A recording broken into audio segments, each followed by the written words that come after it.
안녕하세요. 백훈종입니다. 오늘도 전날에 있었던 비트코인 관련된 소식과 뉴스 알아보도록 하겠습니다. 간밤에 주요 트윗 보겠습니다. 사이피디 나무스의 트윗을 가져와 봤습니다. 법정 앞에는 빙고 게임이다. 여기서 이기는 방법은 그냥 참여하지 않는 것이다 라는 말씀을 하셨습니다. 아무스가 어떤 얘기를 했나 볼까요? 한 달에 한 번 법정 앞에 사용자들은 제롬 파월이 선택한 숫자를 추측해야 한다. 그리고 그 추측이 그들이 하는 다른 모든 일보다 그들의 행복 지수에 더 중요한 영향을 미친다라고 지적을 했습니다. 그러면서 법정 앞에는 참여하지 않는 것만이 유일한 승리 방법인 어리석은 빙고 게임이다 라며 빙고에서 비트코인으로 업그레이드하라 라는 조언을 했대요. 요 AI가 만든 이미지거든요. 제롬 파월이 빙고 공을 들고 있는데 번호가 적힌 공을 들고 있죠. 그래서 연준의 금리 결정이 일종의 운에 맡기는 게임과 같다. 빙고 게임처럼 그런 비판적인 메시지를 담은 겁니다. 이 중앙은행이 통제하는 법정화폐 시스템 내에서는 개인의 재정적 안녕이 이 소수의 결정권자들에 의해 좌우되는 현실, 이게 반드시 개선되어야 합니다. 그리고 그 대안으로 비트코인의 예측 가능한 공급과 중앙 통제로부터의 독립성이 관심받고 있는 거죠. 네, 다음 보겠습니다. 조 버넷 어떤 얘기를 했나 볼까요? 비트코인 저축을 시작해라. 로봇과 인공지능과 급여 경쟁을 하고 싶지는 않을 테니까 라면서 이 영상인데요. 보스턴 다이나믹스의 최신 로봇가 이제 출시됐다라고 하는 영상입니다. 그래서 그 한 장면을 제가 캡처한 건데 이 로봇가 옆구르기를 하고 막 토마스 윈드밀을 뺑뺑 돌고 있는 모습이죠. 참고로 토마스 윈드밀은 비보잉 동작입니다. 그래서 이 로봇이 드디어 비보잉까지 할 수 있게 되는, 이게 진짜 미래가 한층 더 빨리 우리의 바로 발 앞까지 다가온 느낌입니다. 그래서 조 버넷은 왜 이런 시기에 우리 개인들은 비트코인을 저축해야 되느냐, 이 얘기를 한 건데, 앞으로 이제 노동시장에서 이런 로봇들과 육체적으로나 지적으로 경쟁을 해야 되잖아요. 급여 경쟁을 펼쳐야 된다. 이게 앞으로 우리에게 굉장히 인간에게 불리한 상황이기 때문에 비트코인을 축적해서 자산 가치를 우상향하고 늘리게 만들어라. 그래야 노동으로 급여가 줄어들 때 이 하락분을 상쇄할 수 있을 거니까 라는 얘기를 하는 겁니다. 최근에 일론 머스크도요, 조 로건 팟캐스트에 등장해서 앞으로 약 5년 정도 남은 것 같다. 인간의 노동을 로봇이 완전히 대체하고 로봇이 상용화될 때까지, 이런 얘기를 했습니다. 그래서 진짜 이제 앞으로 먼 미래가 아닙니다. 조만간 우리는 이 로봇과 AI와 일자리를 두고 경쟁을 해야 돼요. 이럴 때 우리에게 꼭 필요한 건요, 재산을 늘리는 거겠죠. 그래서 시간을 사야 됩니다. 즉 우리가 시간을 갈아 넣어서 노동 소득을 벌어들이는 시대는 간다. 오히려 그런 단순 노동, 육체 노동 이런 것들을 로봇에 맡기고 우리는 꾸준히 우상향하는 재산으로 재산을 늘려나가면서 그 남는 시간에 창의적인 일을 하고, 그 다음에 다양한 창의적인 활동을 통해서 이 부가가치를 만들어내는 일에 집중을 해야 된다. 그래서 이럴 때 중요한 거는 우리가 비트코인에 저축하는 거다라는 얘기를 지금 이 조 버넷이 해줬습니다. 아주 좋은 말씀이고요.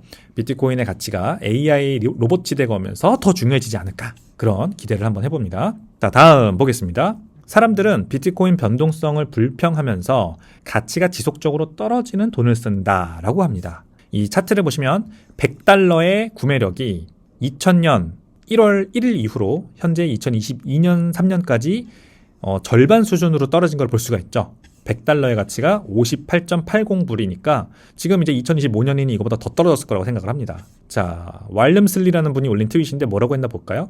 정말 웃기는 일이다. 사람들은 비트코인의 변동성 등에 대해서 불평하면서 시간이 지남에 따라 지속적으로 가치를 잃는 돈은 사용한다.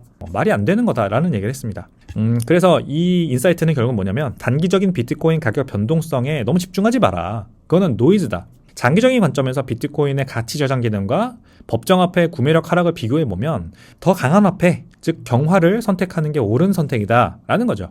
그래서 고정된 공급량이 예고 없이 변하지 않아 뒤통수를 때리지 않는 돈, 그래서 짜장면 한 그릇과 치킨 한 마리 값이 계속 올라도 나는 그것을 계속 사 먹을 수 있는 그 구매력을 유지해주는 돈, 그게 바로 비트코인이란 얘기입니다. 단기 가격 하락 변동에 신경 쓰지 말라, 다시 한번 강조드리겠습니다. 나탈리 브루넬 인플루언서죠. 굉장히 유명한 비트코인 아나운서 인플루언서인데 어떤 얘기를 했나 보겠습니다. 주택 가격을 비교를 했습니다. 1975년과 그리고 현재의 주택 가격과 그리고 그것을 구매할 수 있는 구매력을 비교한 데이터거든요. 브루넬이 공개한 수치에 따르면 1975년 중간 주택 가격은 $39,500, 그리고 중간 소득은 $11,800, 그리고 30년 모기지 9% 금리로 월 254불에 이자를 내야 했고 그게 소득의 26%였다고 합니다. 근데 현재 2025년에는 중간주택 가격이 40만 불, 중간소득은 7만 5천 불, 그리고 30년 모기지 금리 7% 쳐서 2,129불 월에, 그래서 소득의 34%를 지급을 해야 돼요. 이거를 간단하게 말씀드리면 주택 가격은 그동안 10배 상승했고 소득은 단 6배밖에 증가하지 않았습니다. 근데도 월 상환액은 8배나 높아졌어요. 이 시스템적인 문제를 여러분들이 직관적으로 느끼셔야 됩니다. 주택 가격 10배 상승할 동안 내 소득은 6배밖에 늘지 못했는데 똑같이 30년 모기지 받아서 이 대출금 갚는데 갚는 상환액이 8배가 늘었다고요. 그러니까 상환액이 늘었다는 거는 내가 그만큼 내가 가지고 있는 화폐 가치가 떨어졌다는 말도 되는 거예요. 근데 그게 8배나 된다. 이거는 당신의 시간과 구매력을 빼앗도록 설계된 시스템에서 우리가 지금 살고 있다라는 얘기를 하는 겁니다. 아시겠죠? 제가 지난 데일리비트 시간에도 밈을 공유한 적이 있습니다. 5년 전 잠실 파크리오 아파트 국평 전용 84제곱미터 살려면 193비트코인이 필요했어요. 근데 지금은 불과 5년 만에 단 14.5비트코인만 필요합니다. 이게 단순히 비트코인 가격이 오른다라고 할 게 아니라니까요. 이렇게 화폐 가치가 하락하는 것 때문에 발생하는 임금 소득의 절하와 부동산 가격 인플레로부터 나를 지켜주고 내 집 마련의 꿈을 이루게 해주는 아주 좋은 돌파구가 바로 비트코인이라는 얘기를 지금 드리는 겁니다. 그래서 부동산 가격과의 비교도 참고해 보시고요. 마지막 트윗은요. 자포뱅크라는 이 비트코인 전문 은행이 있습니다. 이 은행이 비트코인 담보 대출을 출시를 했습니다. 그래서 비트코인 이제 매도할 필요 없이 최대 100만 달러 현금을 대출받을 수 있다고 합니다. 어떻게 서비스를 제공하냐? 고객의 비트코인을 보호하기 위한 보수적인 담보 인정 비율 LTV를 적용합니다. 그래서 담보에 20에서 40%의 금액을 대출받을 수가 있습니다. 그래서 LTV가 굉장히 낮죠. 높다라고 해야 되나? 낮다라고 해야 되나? 아무튼 굉장히 보수적인 담보 대비 대출액을 지금 비율을 산정을 해놨습니다. 그리고 실시간 대출 상태 정보를 제공합니다. 그래서 건전성 추적 시스템이 가동이 되고요. 30일, 90일, 180일 또는 365일의 유연한 상환 일정을 제공을 해줍니다. 그리고 조기 상환에도 위약금 없다고 합니다. 자, 이게 담보대출이 장기 보유자들에게 굉장히 필요한 금융상품입니다. 왜냐면은 비트코인을 매도하면 양도세가 발생하기 때문에 장기 보유자들 그리고 고래들은 비트코인 안 팔고 현금이 필요할 때 끌어쓸 수 있는 대출 상품이 필요해요. 그래서 이 담보대출이 많이 늘어나야 되는데 아직 많지 않죠. 왜냐하면 시중은행에서 이 비트코인 담보대출 상품을 아직 뭐 법적이든 아니면 리스크 관리 차원에서는 제공하지 않고 있기 때문에. 근데 이 자포 XAPO라서 어떻게 발음해야 될지 되게 애매한데 자포뱅크는 지금 비트코인 전문 은행을 표방하면서 이렇게 혁신적인 금융 상품들을 내놓고 있습니다. 트럼프 대통령이 어제 디지털 자산 서밋 2025 뉴욕에서 미국은 오퍼레이션 초크 포인트 2.0을 끝내고 비트코인 슈퍼파워와 암호화폐 수도가 될 것이라고 다시 한번 확언했잖아요. 그래서 조만간 더 규모가 큰 시중은행들에서도 비트코인 담보대출 상품이 저는 나올 거라고 생각을 합니다. 그래서 우리 같은 호들러들이 이제 비트코인 안 팔고도 충분히 많은 현금 유동성을 가용할 수 있는 그런 세상이 곧 올 거다라는 희망을 한번 가져봅니다. 어제 밤에는 트럼프 대통령의 디지털 자산 서밋 2025 뉴욕에 화상 참여가 있었죠. 그래서 이제 시장에서는 여기서 중대한 발표가 나올 거라는 소문이 돌아가지고 비트코인 가격이 87,000불 위에까지 급등을 했었습니다. 하지만 뚜껑을 까보자 역시 별다른 새로운 내용이 없어가지고요. 다시 하락했습니다. 그래서 현재 84,000불 수준에 있는데 이번에도 결국 소문의 사고 뉴스에 팔아라 라는 격언이 그대로 작동을 했습니다. 문제는 이런 소문이 가끔은 사실로 확인되어서 진짜 추가 급등으로 이어지는 경우도 있다는 거거든요. 지난 2024년 초에 비트코인 현물 ETF 승인을 기점으로 비트코인 가격이 급격한 랠리가 펼쳐진 것도 그랬고요. 또 11월에 트럼프 대통령 취임 이후로 트럼프 트레이딩 비트코인 가격 급등한 것도 그랬고 이런 것들도 우리가 예측하지 못했죠. 뭐 이렇게까지 급격하게 가격이 오를 줄 알았습니까? 그래서 이 모든 것들이 우리가 예측할 수 없는 영역이고 특정 이벤트의 결과를 매번 정확히 맞추는 것은 사실상 불가능합니다. 그래서 이런 예측 불가능한 요소에 우리의 운명을 맡기기보다는 겸손한 자세로 꾸준히 비트코인에 저축하는 것이 훨씬 현명하다는 말씀 오늘도 드리고 시작해 보도록 하겠습니다. 네, 간밤의 뉴욕 시황 보겠습니다. 비트코인 가격은 현재 84,000불대에서 거래가 되고 있고요. 한때 87,453불까지 올랐다가 떨어졌습니다. 결국 앞서 말씀드린 것처럼 트럼프 대통령의 연설에서 양도소득세 면제나 아니면 미국 전략적 비트코인 보유고에 대해서 좀 더 구체적인 실행 방안이 나올 거다 이런 소문이 있었는데 모두 소문이 아니었죠. 오히려 그냥 기존에 있었던 얘기를 다시 한번 번복했습니다. 비트코인 매각하지 않겠다. 그리고 의회에 명확한 스테이블코인 법안 제정을 촉구하는 그런 메시지들만 있었습니다. 다만 트럼프 대통령이 이런 얘기를 했어요. 함께 우리는 미국을 명실상부한 비트코인 슈퍼파워이자 암호화폐 수도로 만들겠다. 라는 것을 강조를 했거든요. 저는 굉장히 또 좋은 호의적인 발언을 해줬다라고 생각하고요. 비트코인 슈퍼파워 참 가슴이 설레는 말인 것 같습니다. 한편 이제 이후로 코인베이스 프리미엄이 다시 살아났다고 합니다. 비트코인의 요즘 거래량이 굉장히 많이 떨어져 있어요. 그래서 선물 시장 활동에 의해 가격 움직임이 주로 주도되었는데 코인베이스 프리미엄이 다시 나타난 것은 현물 수요가 시장에 돌아오고 있다. 이런 신호로 볼 수 있거든요. 그래서 비트코인 가격이 다시 현물 거래량이 증가하면서 상승할 수 있는 교두보가 좀 마련되어 오고 있다는 점은 참고하시면 좋을 것 같습니다. 네, 뉴욕 증시 어떻게 됐나 볼까요? 다우존스 산업평균 지수는 0.03% 하락, S&P 500 지수는 0.22% 하락, 나스닥은 0.33% 하락해서 마무리가 됐습니다. 증시가 잠시 반등을 했었는데 이 전날 랠리 모멘텀을 이어갔는데 실패했어요. 전날에는 제롬 파월 연준 의장의 비둘기파적 발언 때문에 상승을 했죠. 근데 오늘은 그걸 이어가지 못했습니다. 주간 실업수당 청구 건수와 필라델피아 연은 제조업 지수 등 최신 경제지표도 예상보다 양호하게 나왔어요. 근데 주요 지수들이 계속해서 하락세를 면치를 못했습니다. 자, 왜 이럴까? 하루 만에 이 제롬 파월 의장의 그 FOMC 결과, FOMC 기자회견 결과 발표가 안 좋게 작용을 했다. 이런 지금 분석들이 나옵니다. 그러니까 당장 봤을 때는 꽤 괜찮은 상황이다. 양적 긴축도 줄이고 그 다음에 올해 중에 2번 기준금리 인하할 수도 있다라는 거를 그래도 얘기를 해줬기 때문에 좋게 해석을 했는데 사실상 팩트는 그 기자회견에서도 얘기했듯이 인플레이션 전망치도 높아졌고 그 다음에 경기 성장 전망률은 낮아졌죠. 이게 연준이 결국 이렇게 생각한다는 게 그 다음 날이 되어서야 좀 시장에 다시 악재로 작용을 한 것으로 보입니다. 그래서 그 주식 거래량도 뚝 떨어졌어요. 이번 주 2025년 전체에서 가장 거래량이 적은 한 주라고 합니다. 그래서 최근에 그 FOMC 이후에 바로 반등한 거는 이제 기술적 요인에 의한 것으로 보인다라는 분석이 나왔습니다. 자, 국채금리 어떻게 됐나 볼까요?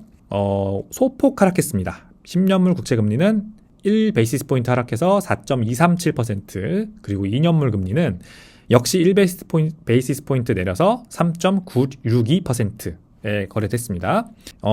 제롬 파월 연준 의장의 결정 후 기자회견에서 경제가 강세를 유지하고 인플레이션이 2% 목표로 지속적으로 움직이지 않는다면 우리는 더 오랜 기간 정책적 제약을 유지할 수 있다라는 언급이 있었죠. 그리고 노동시장이 예상치 못하게 약화되거나 인플레이션이 예상보다 빠르게 하락한다면 그에 따라 정책을 완화할 수 있다라고 덧붙였잖아요. 그래서 파월 의장이 트럼프 대통령의 관세 정책 도입이 인플레이션 기대치에 상승 압력을 가했다라고 지적을 하면서 관세 인플레이션의 도래로 추가 진전이 지연될 수 있다라는 경고도 했습니다. 지금 제가 말씀드린 파월 의장의 여러 가지 발언들 이런 것들이 지금 굉장히 혼조세로 시장에 압력을 가하는 중인데 앞서 증시 말씀드릴 때 말씀드린 것처럼 10년물 국채금리도 떨어지는 이유는 이제 추가적인 압력이 지금 시장을 짓누르는 겁니다. 제롬 파월 의장의 발언을 다시 한번 잘 나열해가지고 보니 이런 경제에 대해서 우려하는 부분들이 있었구나. 그리고 정책적 제약을 더 오래 유지할 수 있다. 즉 기준금리를 안 내릴 수도 있다라고 얘기도 했었구나라고 하면서 안 좋은 지금 영향이 있는데 1베이시스 포인트 정도 하락한 거니까 사실상 보합한 거거든요. 그래서 여전히 모든 투자자들은 관망세다. 이렇게 보는 게 맞는 것 같습니다. 네, 외환 한번 볼까요? 파운드화 소식을 가져와 봤는데요. 영국 중앙은행이 전날 8대1로 금리 동결 결정을 했습니다. 그래서 이것 때문에 파운드화가 소폭 상승했어요. 거시경제 이벤트에 의해서 파운드화가 움직이고 있는데 일단 독일과 EU의 재정 부양책에 대한 낙관론 그리고 미국 성장에 대한 우려로 달러가 약세를 보이고 있는 점 이것 때문에 파운드화가 상승했다. 거기에다가 8대1로 금리 동결 결정까지 했다. 그러니까 이 파운드, 그러니까 영국 경제가 요즘 굉장히 안 좋거든요. 근데 그럼에도 불구하고 금리 동결을 결정한 거는 이 경기 회복의 신호로 볼 수 있지 않나? 라는 지금 낙관론까지 좀 퍼진 영향이 있습니다. 하지만 이제 4월 2일 미국의 상호 관세 부과 마감일이 다가오면서 파운드화가 다시 떨어질 수 있다는 전망을 나옵니다. 그래서 제가 이거를 일부러 가져온 거는 여러분 유럽 경제가 요즘 경기 부양에 대한 낙관론 때문에 굉장히 뜨겁고 영국도 뭐 유로존 내에 있습니다만 유로화를 쓰진 않죠.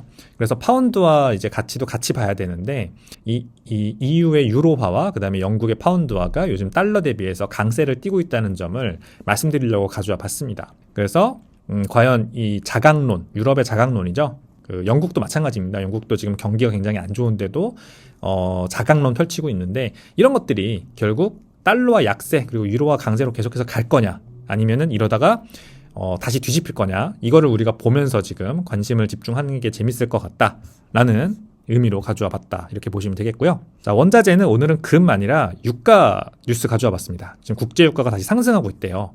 왜냐하면 중동 지정학적 긴장이 고조되고 있다고 합니다. 하마스 가자 지구에 대한 이스라엘의 3일간 공격에 대응해서 처음으로 텔아비브를 향해 이스라엘이 로켓포를 발사했다고 합니다.